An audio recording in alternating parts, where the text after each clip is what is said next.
who do not believe in Allah. And the Quran claims to be perfectly clear. So it means exactly what it says. But Muslims assure us that if we read the command in context, we'll realize that it's entirely peaceful. We looked at the historical context. Muhammad's followers wanted to know how they were going to make money. The answer from Allah was that they would make money by subjugating Jews and Christians. When Muhammad received this revelation, he launched an offensive campaign against the Roman Empire. We looked at the immediate context, and we saw that all the reasons listed for fighting the Jews and Christians had to do with religious beliefs and practices. There wasn't a single word about Jews and Christians attacking anyone. Offensive jihad against non-Muslims is based on the beliefs of non-Muslims.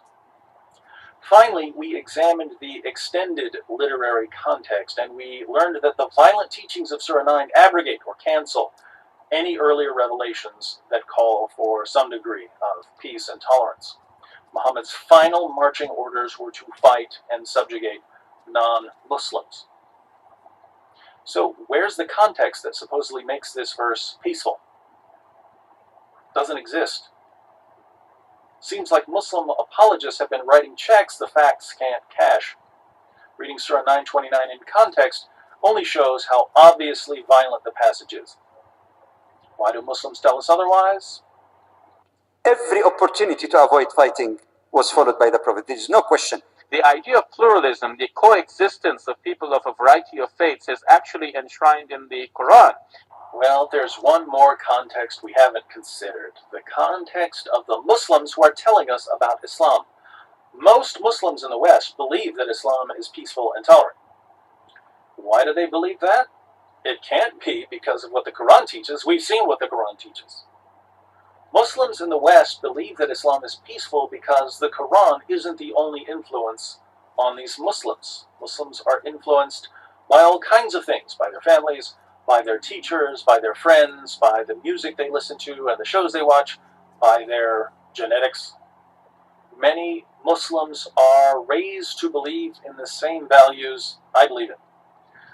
So they believe these values are good, and then they read these values, Western values, into their religion, even though their religion can't support these values.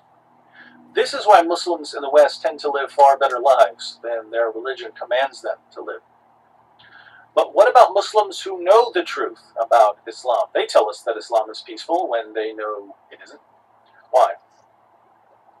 Because Islam allows them to deceive non-Muslims in order to protect Islam and the Muslim community, and because they want to make Islam attractive to people who believe in peace and tolerance. Telling people the truth about Muhammad's teachings is only going to repel people from Islam. That's not good dawah. It turns out then that context does play an important role in our discussion, not in showing that Islam is peaceful, but in showing why Muslims want to convince us that it's peaceful. Muslims in America and Europe have grown up in a Western context, and they've either absorbed Western values or they want to pretend that Islam shares these values in order to attract converts. Unfortunately, what Westernized Muslims want to believe and what Muslims in the West say about Islam has never been an authoritative source of Islamic law or theology. Islamic law and theology are derived from the teachings of Muhammad. And in this case, at least, the teachings of Muhammad are perfectly clear. Next up in our series, Surah 9, verse 5, commands Muslims to slay the idolaters wherever you find them. Sounds violent. Can context rescue this verse? Stay tuned. Don't believe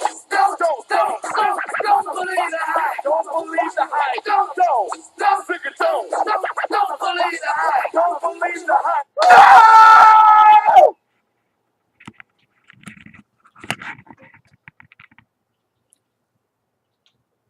If you're a Muslim and you're watching this, point out where you feel he's lied, okay? I've checked. I couldn't find it. But then again, I'm not a Muslim. So, point out where you feel the guy has lied, okay? And we'll see for ourselves. Bye.